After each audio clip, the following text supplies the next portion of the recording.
Pemirsa, berjumpa lagi dalam bincang spesial Jurnal Politik TV. Tadi disebut-sebut nih posisi parpol belum bunyi ini, gitu ya kan? Kita ingin lihat datanya ini. Ada nggak kaitan? Kita coba tanya lagi ke Mas Hadi. Mas Hadi, dari hasil survei yang Mas Hadi lakukan, yang dilakukan oleh ICRC, ada nggak ini kaitannya dengan posisi parpol? Karena kan parpol juga menyebut-nyebut juga ini soal capres-capresnya, termasuk menyebut Anies kan gitu. Nah, Mas Hadi punya data nggak ini? Ada kaitan posisi politiknya, apakah jadi lebih bagus atau ada hubungan yang signifikan nggak ini? Kepuasan publik dengan Anies, kemudian posisi ya katakan popularitas, elektabilitas dan seterusnya di parpol ini, gimana Mas Hadi? Ada nggak data seperti itu? Kemarin kita baru rilis terkait dengan peta politik DKI Jakarta khusus parpol ya. Kalau menurut saya sih ada. Contoh yang pertama, posisi dari PSI di 2019 di DKI Jakarta itu ada di posisi nomor 4 atau nomor 5 kalau nggak salah saya. Nah, PSI ini sikap politik selalu berseberangan dengan Anies, ya kan? Nah, kemudian buah dari kontroversi dengan dengan sikap politiknya dengan Anies ini membuat beliau terlempar dari kursi parlemen di DKI Jakarta di 2024 nanti. Itu satu poinnya. Itu yang sudah ada hubungannya. Karena kita tahu tadi masyarakat publik Jakarta itu puas dengan kinerja Anies. Itu angkanya tinggi sekali.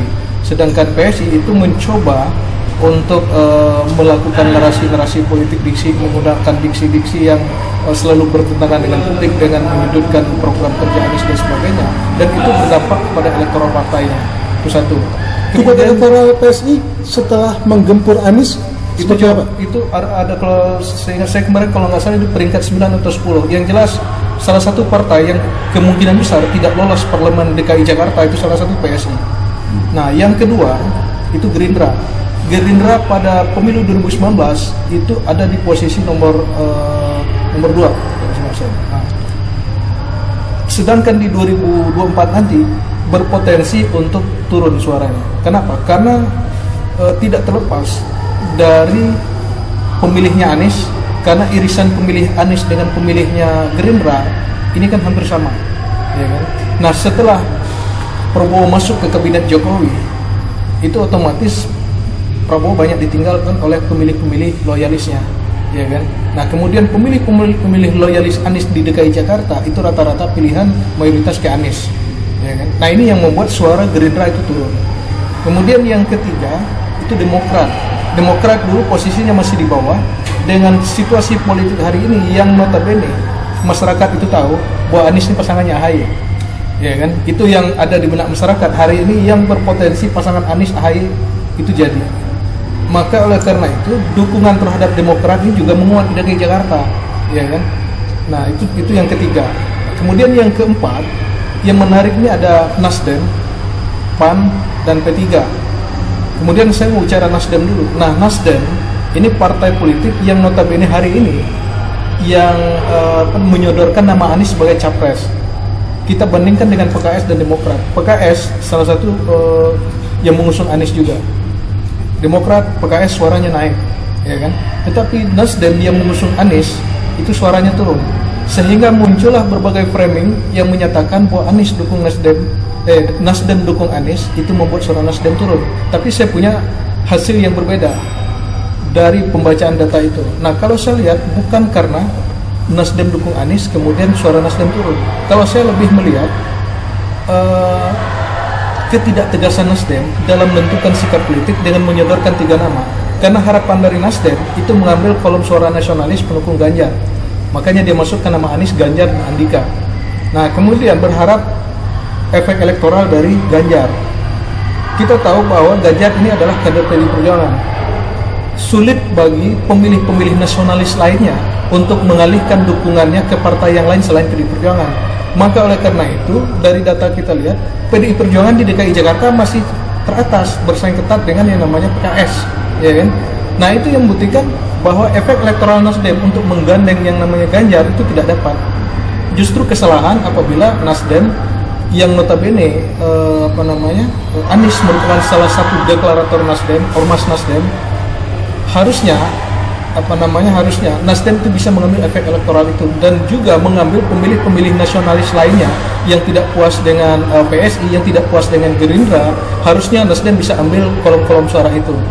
Itu yang saya lihat. Jadi korelasi antara tingkat kepuasan publik yang tinggi terhadap Anies di Jakarta, kemudian dengan tingkat keterpilihan parpol di DKI 2024 nya nanti itu ada kaitan. Kemudian satu lagi, PAN dan P3 merupakan mayoritas partai Islam.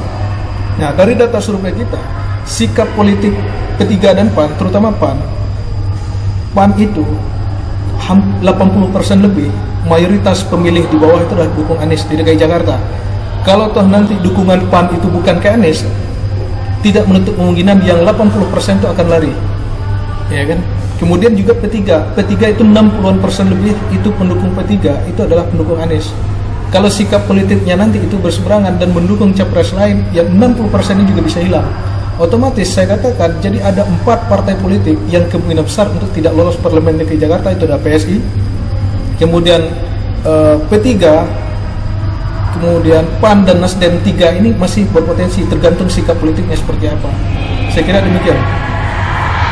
Bisa ditarik misalnya kesimpulan sementara ini karena Nasdem belum tegas mengusung salah satu, ya kan? Ya. Kalau misalnya Nasdem mengusung Ganjar misalnya, Ya. tetap juga Nasdem tidak akan bisa naik keterpilihannya karena Mas Ganjar ini kan PDIP nih, Betul.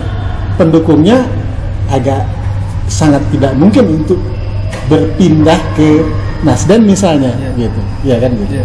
Tetap pilih Mas Ganjar misalnya pendukungnya itu kan, tapi partainya tetap pilih PDIP. PDIP partainya. Begitu ya. Iya. Oke.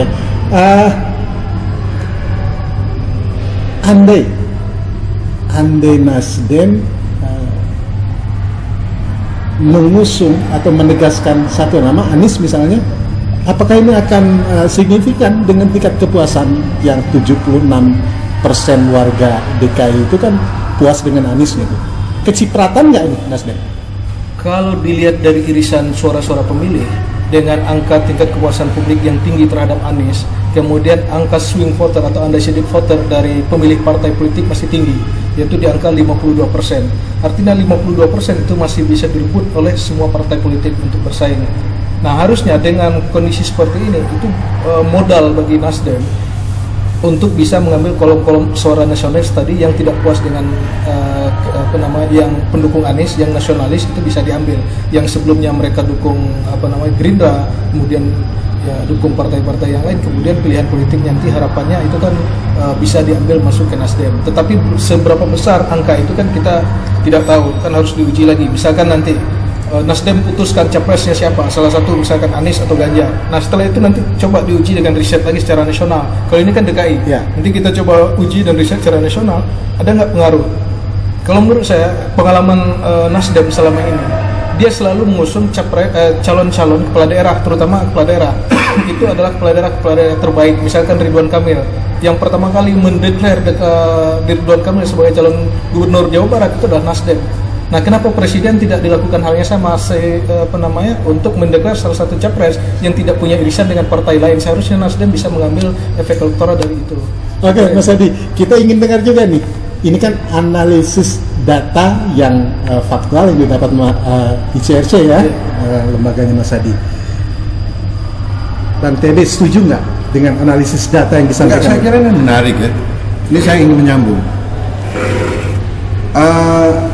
Para elit itu dia kan tidak membaca perubahan sosial ya dalam ya seperti yang sekarang 20 tahun ya pasca reformasi itu kan tidak ditambah.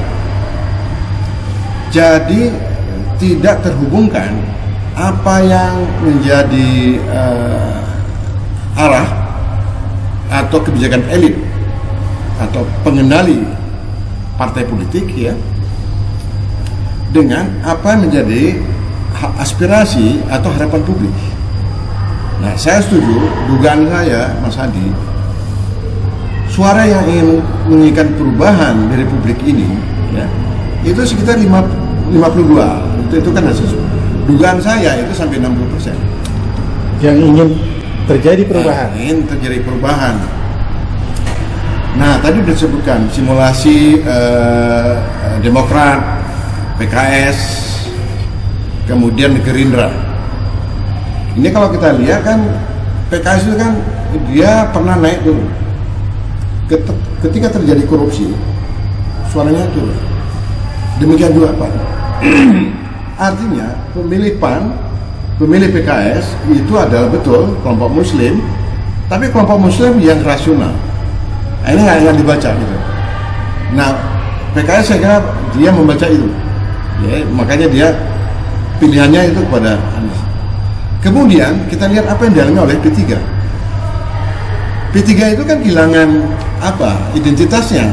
Dia mau partai apa? Partai yang menyuarakan kepentingan aspirasi Islam selama ini juga banyak diam. Tidak ada pernah pembelaan, tidak pernah ada satu pernyataan, ya kan? Jadi ini partai kemudian menjadi sangat elitis dan identitasnya itu tidak terbaca lagi. Kemudian yang menarik lagi adalah Gerindra. Gerindra ini kan sebenarnya dia kan berkembang hebat itu kan baru 2 periode ini aja. Nah, pernah nggak ditanya dari mana asal muasal pendukung Gerindra itu? Nah, kalau saya menyebutkan silent majority yang menginginkan perubahan ini satu, kalangan middle class Muslim.